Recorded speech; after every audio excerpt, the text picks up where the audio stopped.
Movie start होती है और हमें दिखता है कि एक प्रिंस डियर की शिकार कर रहा है। यहाँ और एक शिकारी था जिसके एरो से घोड़ा डर गया था। इसी वजह से प्रिंस नीचे गिर गया, जिसकी वजह से प्रिंस गिरा है। यह हमारा और एक मेन कैरेक्टर है जिसका नाम होता है क्वान। क्वान एक डिप्यूटी मिनिस्टर का बेटा है, तो ये इशू डिप्यूटी मिनिस्टर के पास ले जाया जाता है। प्रिंस डिप्यूटी चीफ से अब बात कर रहा है तो वहाँ उसे शिन दिखती है। शिन को देखते हुए ही उसे प्यार हो जाता है। शिन डिप्यूटी चीफ की डॉटर है। क्वान के बारे में जब डिप्यूटी चीफ प्रिंस से डिस्कस करते हैं तो कहते हैं कि क्वान मेरा एडॉप्टेड सन है। क्वान ने एक बार चीफ की जान बचाई थी। प्रिंस जो भी कह रहे हैं इस पर प्रिंस का कोई भी ध्यान नहीं है। इसका पूरा ध्यान शिन पर ही है। यहाँ पता चलता है क्वान और शिन एक दूसरे से प्यार करते हैं। नेक्स्ट सीन में हम देखते हैं प्रिंस की मदर ने प्रिंस को बुलवाया है। एक्चुअल में प्रिंस किंग का स्टेप ब्रदर है। इसकी मदर किंग की स्टेप मदर। अब मदर प्रिंस को डांटने लग जाती है। वो कहती है कि चीफ के घर के आसपास ही तुम क्यों रहते हो? तुम प्रिंस हो और चीफ की बेटी से शादी करोगे। वो उसे स्ट्रिक्टली मना कर देती है क्योंकि हमेशा दरबार में स्टेप ब्रदर के खिलाफ बहुत सारे लोग हमेशा कुछ न कुछ तो बोलते रहते हैं। उन्हें और एक मौका मिल सकता है। अब नेक्स्ट सीन में हम देखते हैं कि किंग उसकी स्टेप मदर यानी कि प्रिंस की मदर से मिलने के लिए आया हुआ है। मदर किंग से कहती है कि तुम्हारी कुछ रिस्पॉन्सिबिलिटीज है जो तुम्हें कंप्लीट करनी पड़ेगी। किंग को अभी तक कोई बेटा नहीं है तो इसके बारे में बोल रही होती है। किंग की वाइफ थी जो बच्चे को जन्म देते हुए ही मर गई और बच्चा भी मर गया। किंग बहुत ही दुखी है तो इसी वजह से वो शादी नहीं कर रहा। किंग उसके अलग अलग दासियों से संबंध बना सकता है पर वो ये भी नहीं कर रहा। ये जो दासियां किंग की होती है इन्हें कंक्यूबाइन बोला करते हैं। यही हमारे मूवी का टाइटल है। किंग फिर मदर को कहता है कि मुझे समझ में नहीं आ रहा कि मुझे करना क्या पड़ेगा। वो मदर को कहता है कि आप ही मेरे लिए कोई ढूंढ कर लाओ। स्टेप मदर बहुत ही कनिंग होती है।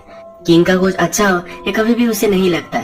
इसी वजह से उसे पता है कि अगर चीफ की डॉटर से किंग ने शादी कर ली तो कुछ ना कुछ तो ट्रबल होगा। इसीलिए चीफ की डॉटर का किंग के साथ वो मैरिज करवाना चाहती है।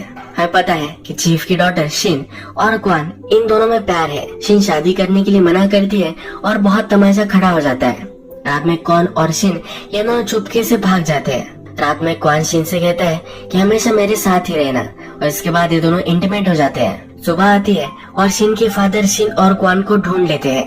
क्वान सबसे झगड़ने की कोशिश करता है पर इसे पकड़ ही लेते हैं। चीफ अब क्वान को मारने ही वाले हैं पर शिन कहती कि अगर क्वान मर गया तो मैं भी सुसाइड कर लूंगी।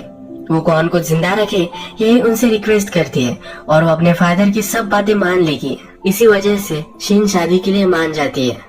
अब शिन क्वीन बन चुकी है।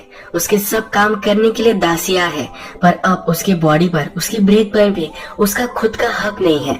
हमेशा उससे जो एक्सपेक्टेड होता है यही उसे करना पड़ता है। इसके बाद 5 साल गुजर जाते हैं। अब किंग बहुत ही बीमार होने लग गया है। उसे देखने के लिए उसका ब्रदर यानी कि प्रिंस आता है। प्रिंस शिन से प्यार करता था पर किंग ने उससे मैरी कर लिया तो इसलिए वहाँ से चला गया था। अपने किंगडम में घूमता रहा है। किंग की तबीयत खराब है इसलिए देखने के लिए वो आता है। किंग उससे पूछते हैं कि हमारा किंगडम कैसे चल रहा है। प्रिंस कहता है कि सब कुछ एकदम सही चल रहा है। इसके बाद ये थोड़ा सा बात करते हैं और इसके बाद हमें शिन और प्रिंस बातें करते हुए दिखते हैं। शिन प्रिंस को कहती है कि किंग इल क्यों है ये किसी को भी पता नहीं है। इनकी बीमारी का इलाज ही नहीं हो रहा। ये बहुत ही वरीड है। प्रिंस कहता है कि किंग को कुछ भी नहीं होगा। प्रिंस को अब फिर से यहाँ से चले जाना है। जाते वक्त शिन को एक हेयर पिन वो गिफ्ट कर जाता है। नेक्स्ट सीन में हम देखते हैं कि पैलेस के कुछ लोगों की मीटिंग हो रही है। किंग की तबीयत क्यों सही नहीं हो रही इस पर ये मीटिंग है। सब लोग बात कर रहे हैं कि किंग पॉइजन हो रहा होगा। इसके पीछे कौन है ये उन्हें ढूंढना चाहिए। कुछ लोग सलाह देते हैं कि पहले किंग ठीक हो जाए इसके बाद हम सब कुछ इन्वेस्टिगेशन करेंगे। किंग की हालत और भी खराब हो जाती है और रात में उसे सांस आने में तकलीफ होती है। उसके पास शिन बैठी हुई है और डॉक्टर भी है। अचानक से किंग की सांस बंद हो जाती है। डॉक्टर एक्यूप्रेशर करते हैं और 1-2 मिनट के लिए उन्हें सांस आने लग जाती है। शिन उनसे पूछती है कि आपके जाने के बाद आपका सक्सेसर कौन है यानी कि किंग कौन बनने वाला है। किंग ये बात कर सके इससे पहले वो मर जाते हैं। मदर को भी न्यूज मिली है कि किंग की हालत बहुत ही खराब है तो उन्हें देखने के लिए मदर आती है। मदर जब वहाँ पहुँची थी तब तक किंग जिंदा थे पर फिर भी शिन ने मदर को किंग से मिलने नहीं दिया था। शिन और उसके मदर इन लॉ एक दूसरे को हेट करते हैं। इसके बाद हम देखते हैं कि मदर के पास उसका एक राइट हैंड आदमी आया हुआ है। वो मदर को सजेस्ट करता है कि मदर ने अगर कोई एक्शन नहीं ली तो शिन के पास पूरी पावर आ सकती है। नेक्स्ट सीन में हम देखते हैं कि शिन के पास उसके फादर आते हैं। शिन के फादर किंग मरे क्यों थे इसकी इन्वेस्टिगेशन कर रहे थे। जब वो रॉयल बुक देख रहे थे जिसमें लिखा होता है कि किंग ने इस दिन पर उस दिन पर क्या खाया था, इस बुक में एक पेज मिसिंग था, यानी कि कुछ ना कुछ तो गड़बड़ यहाँ है। शिन के फादर को लग रहा था कि मदर ने ही किंग को पॉइजन किया होगा। फादर शिन से कहते हैं कि अगर हमने ये प्रूफ कर दिया तो तुम्हारे पास सब पावर आ जाएगी, शिन और उसका बेटा सेफ रहेगा। इसकी और भी इन्वेस्टिगेशन में शिन के फादर लग जाते हैं। मदर भी चाल खेलती है। शिन के फादर एक ट्रेडर है, इस तरह से वो डिक्लेयर कर देती है।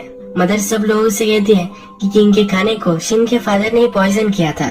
शिन के फादर अरेस्ट हो जाते हैं और शिन को भी रॉयल पैलेस से निकाल दिया जाता है। एक छोटी सी जगह पर शिन को अब रहना पड़ता है। सब पावर प्रिंस को दे दी जाती है और प्रिंस किंग बन जाता है।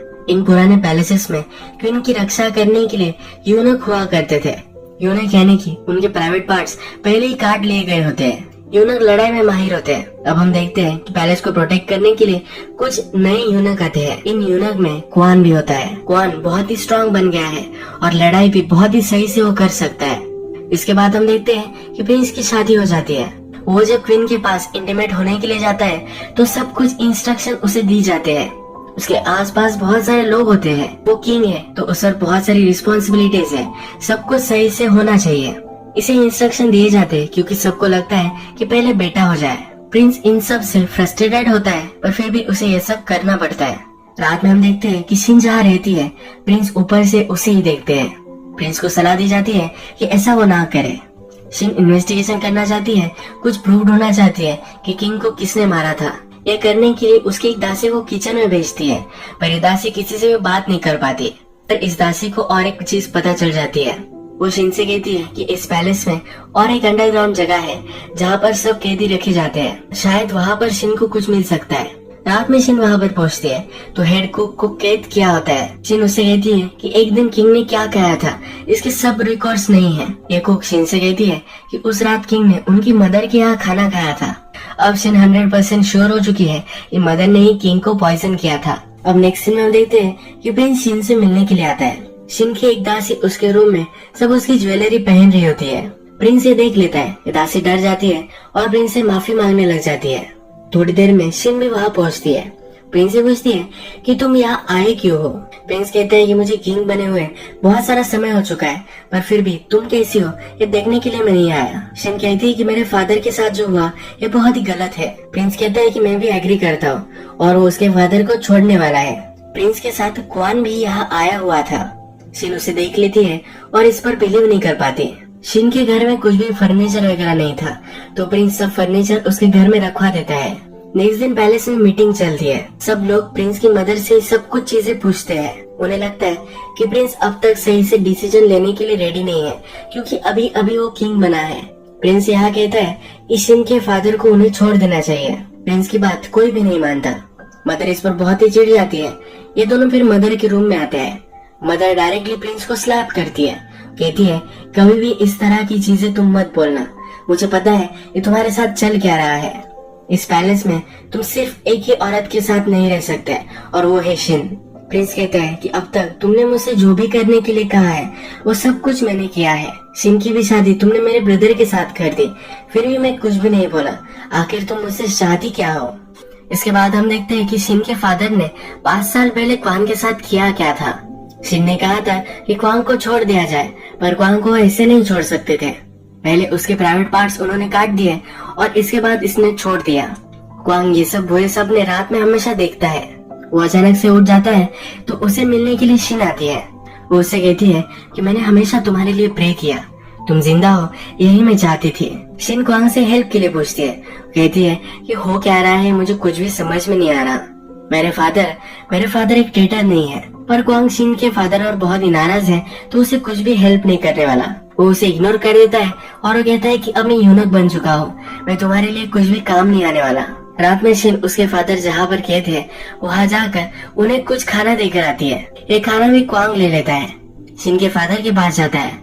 इस खाने में से एक लेटर निकालता है। फादर से कहता है कि यह बहुत ही डेंजरस एक्ट था, अगर किसी को पता चला तो शिन को लोग मार डालेंगे। फादर उसे गिड़गिड़ाते हैं। कहते हैं कि प्लीज ये किसी को भी मत बताना। क्वांग कहता है कि 5 साल पहले तुम्हें मुझे मार डालना चाहिए था।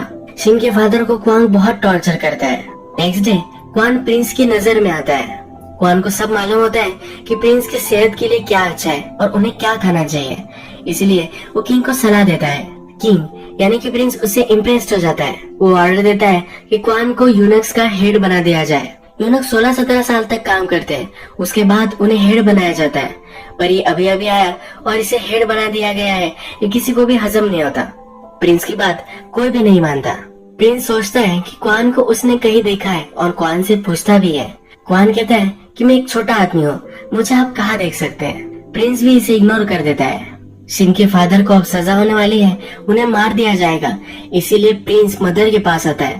कहता है कि प्लीज ये सब रोक लो, पर मदर उसे मना कर देती है। प्रिंस अब भड़क जाता है। वो अपने यूनक्स को ऑर्डर देता है कि जो सजा होने वाली है इसे रोक लो। ये क्वान ही है जो सजा को रोक सकता है। क्वान जल्दी से वहाँ जाता है। वो टाइम पर पहुंच भी जाता है, पर फिर भी कुछ भी नहीं कहता। वो शिन के फादर को मरने देता है। शिन बहुत रोती है। प्रिंस को जब ये पता चलता है तो उसे देखने के लिए वो जाता है, पर ये बहुत ही दुखी है तो अंदर नहीं जा पाता।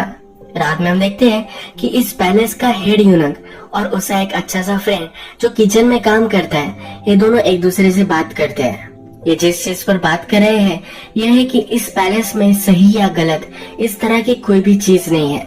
यहाँ सिर्फ किसके पास पावर है यही मैटर करता है। नेक्स्ट डे हम देखते हैं क्वीन और उसके सब सलाहकार, इनमें मीटिंग चल रही है।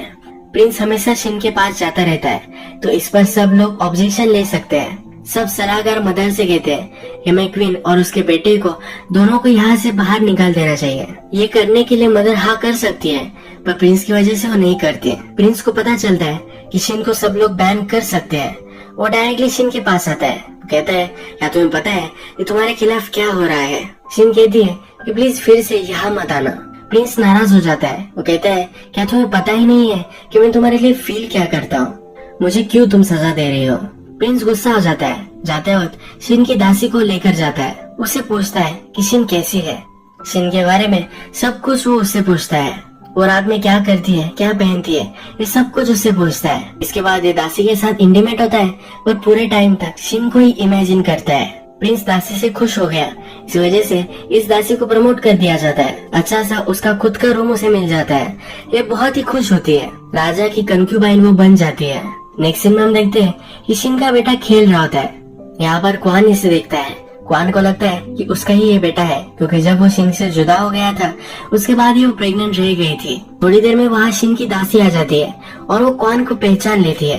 वो क्वान को ब्लैकमेल करती है, कहती है कितना छोटा वर्ल्ड है, तुम भी हो और मैं भी यहाँ हूँ, हम दोनों एक दूसरे की हेल्प कर सकते हैं।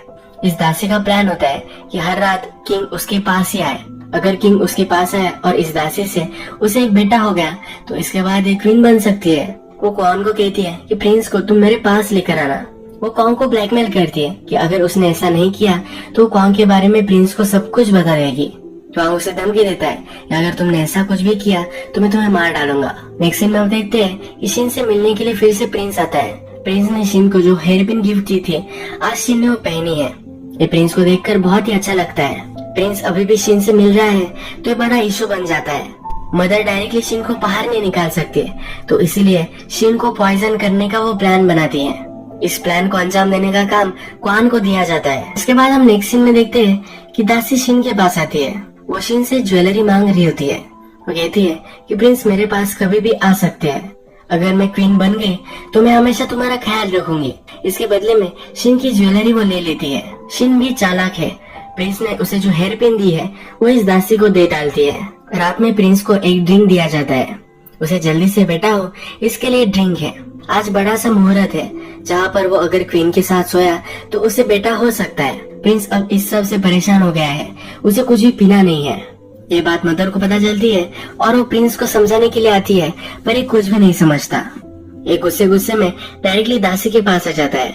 दासी के पास शिन की हेयर पिन जब वो देखता है तब और भी गुस्सा हो जाता है। उसने पहले दासी को चोरी करते हुए पकड़ा था, उसे लगता है इसने हेयर पिन भी चोरी की होगी, तो इसे अब वो सजा देने वाला है। दासी उसकी बहुत ही माफी मांगती है, पर फिर भी प्रिंस मानने नहीं वाला, तो दासी अब बोलने लग जाती है। कहती है कि एक सीक्रेट है जो मैं आपको बता सकती हूँ। क्वान के बारे में सब कुछ प्रिंस को बता देती है। इसके बाद गुस्से गुस्से में डायरेक्टली शिन के पास प्रिंस आता है। कहता है कि ऐसा मेरे साथ तुम क्यों कर रही हो। क्या वो यूनक मुझसे बेटर है? वो शिन को कन्फ्रंट करता है और कहता है कि मुझे लगता है कि तुम्हारा बेटा भी किंग का बेटा नहीं है। यूनक के और शिन के अभी भी संबंध हो सकते हैं, तो यूनक की वो पैंट निकालता है और चेक करता है कि क्या ये सचमुच में यूनक है। क्वांग सचमुच में यूनक ही है। इसके बाद प्रिंस सबको बाहर निकलने के लिए कहता है। वो जबरदस्ती शिन के साथ इंटीमेट होना चाहता है। शिन उसे बहुत रेजिस्ट करती है। वो कहती है कि जब तुम सही से किंग बन जाओगे, एक्चुअल में तुम्हारे पास पावर आ जाएगी, तब तुम आना, तब हम ये सब कर सकते हैं। क्वान थोड़ी देर में फिर से शिन से मिलने के लिए आता है। क्वान कहता है कि तुम बहुत ही डेंजर में हो, मेरा बेटा भी डेंजर में है, ये मैं देख नहीं सकता, हमें जल्दी से यहाँ से भाग जाना चाहिए, हम कहीं भी रह सकते हैं। शिन कहती है कि पहली बार हमने ये ट्राई किया था पर ये सक्सेस नहीं हो पाया। प्रिंस शिन पर नजर रख रहा होता है तो उसे लगता है कि क्वांग उसे मिलने के लिए आया है। जल्दी से उस क्वार्टर में पहुंच जाता है पर क्वांग उसे कहीं भी नहीं मिलता। क्वांग को अब प्रिंस से डेंजर है तो डिसाइड करता है कि किंग को ही मार डालेगा। शिन को मारने के लिए मदर ने ऑर्डर दिया था और ये पॉइजन क्वांग के पास है। यही पॉइजन वो किंग के ड्रिंक में मिला देता है। प्रिंस आज ये पीना नहीं चाहता। ये ड्रिंक वो क्वान को ही पीने के लिए कहता है। क्वान पहले थोड़ा सा हेसिटेट करता है और फिर पी लेता है। पीने के बाद ही इसे खून की उल्टियां आने लग जाती है। प्रिंस डॉक्टर से कहता है कि इसे बचा लो, मुझे पता करना है कि किया किसने था। किचन के शेफ को पकड़ लेते हैं और उसे बहुत टॉर्चर करते हैं। ये शेफ हेड यूनक का फ्रेंड था। हेड यूनक अपने फ्रेंड से मिलने के लिए आता है, उसे देखा नहीं जा सकता। वो जल्दी से अपने फ्रेंड को फ्री करना चाहता है। उसके फ्रेंड को बहुत टॉर्चर किया गया है तो वह सहन नहीं कर पा सकता। उसका फ्रेंड एक कील लेता है और अपने आप को ही मार डालता है। नेक्स्ट सीन में हम देखते हैं कि दासी जो क्वीन बनना चाहती है, ये मदर के पास आती है। शिन का बेटा एक क्वान का बेटा हो सकता है, ये सब इंफॉर्मेशन वो मदर को देती है। ये बातें कहीं बाहर नहीं निकलनी चाहिए, तो मदर ऑर्डर देती है कि इस दासी को मार दिया जाए। ज्यादा होशियारी की कॉस्ट इस दासी को पे करनी पड़ती है। मदर का राइट हैंड ये किचन की काम संभालता है। प्रिंस ऑर्डर देता है और उसे भी कस्टडी में सब लोग लेने वाले होते हैं। ये आदमी मदर के पास आता है और इसे लेने के लिए जो लोग आते हैं मदर उन्हें फिर से भेज देती है। मदर अब गुस्से गुस्से में प्रिंस के पास आती है। उससे कहती है कि तुम कर क्या रहे हो, तुम अपने मदर के आदमी को अरेस्ट कैसे कर सकते हो। प्रिंस कहता है कि तुम्हें क्या लगता है कि मैं तुम्हारा पपेट बन जाऊं, पर ये मैं नहीं कर सकता। वो मदर पर इल्जाम लगाता है कि तुम ही मुझे मारना चाहती थी। मदर प्रिंस से कहती है कि मैंने जो भी सब किया है सिर्फ तुम्हारे लिए किया है, मैं कभी भी तुम्हें पॉइजन नहीं कर सकती। यहाँ मदर कन्फेस करती है कि तुम राजा बन जाओ, इसलिए मैंने प्रीवियस किंग को मारा था। प्रिंस को सदमा लगता है, कहता है कि ऐसा तुम कैसे कर सकती हो, मैंने कभी भी तुमसे कुछ भी नहीं मांगा था, ये मुझे कभी चाहिए भी नहीं था। मदर ने शिन को मारने के लिए कुछ लोगों को भेजा था पर किंग शिन को बचा लेता है। शिन भी यहाँ आ जाती है। क्वांग की हालत बहुत ही खराब है पर फिर भी वो शिन को बचाना चाहता है। कन्फेस कर देता है कि मदर ने ही मुझे बोला था कि प्रिंस को मैं मार डालूं। अब मदर को कैद कर लिया जाता है। शिन को फिर से पावर मिल जाती है। अब प्रिंस सही से राजा बन चुका है, उसके पास पावर आ चुकी है, तो रात में वो शिन के पास आता है। शिन भी उसके साथ इंटीमेट होने के लिए रेडी हो जाती है। जब वे एक दूसरे के साथ होते हैं तब शिन ने वही हेयर पिन पहनी है जो प्रिंस ने उसे दी थी। ये हेयर पिन वो अपने हेयर से निकालती है और डायरेक्टली प्रिंस के गले में डाल देती है। प्रिंस को यही मार डालती है। सब लोग बहुत डर जाते हैं। मदर के पास अब कुछ भी पावर नहीं है तो शिन फिर से क्वीन बन जाती है। शिन ऑर्डर देती है और मदर को मार डालती है। अब मूवी का लास्ट और सबसे इम्पोर्टेंट सीन आता है। शिन अपने बेटे को दरबार में लेकर आती है। उसका बेटा जल्दी से भागता है और राजा के सीट पर बैठ जाता है। अब मूवी के लास्ट में शिन का पूरा कैरेक्टर मदर की तरह ही बन चुका है, यह हमें पता चलता है। मदर भी कोई भी चीज करने के लिए रेडी थी, उसे पावर मिल सके इसके लिए कुछ भी कर सकती थी। यही अब शिन ने किया है। सब कुछ मदर ने किया था पर फिर भी उसका बेटा राजा बन गया था, इसलिए उसके बेटे को कभी भी वो पावर नहीं देना चाहती थी। यही सब चीजें फिर से एक बार शिन के साथ होगी। शिन ने ही सब कुछ किया है और पावर अपने हाथ में ली है। अब वो फिर से इस पावर को अपने बेटे को नहीं दे सकते। जिस तरह से मदर अपने बेटे को मैनिपुलेट करती थी उसी तरह से ये भी करती रहेगी। इसी एक डार्क पॉलिटिक्स के साथ ये मूवी एंड हो जाती है। अगर आपको ये वीडियो अच्छा लगा तो प्लीज इस वीडियो को लाइक कर दीजिएगा। बहुत सारी अलग अलग मूवीज लेकर आते रहते हो तो प्लीज इस चैनल को सब्सक्राइब कर दीजिए और बेल नोटिफिकेशन आइकन दबाना भी मत भूलिए। हम फिर से मिलेंगे और एक अमेजिंग मूवी के साथ। तब तक के लिए थैंक यू और आप अपने आप का ख्याल रखिए।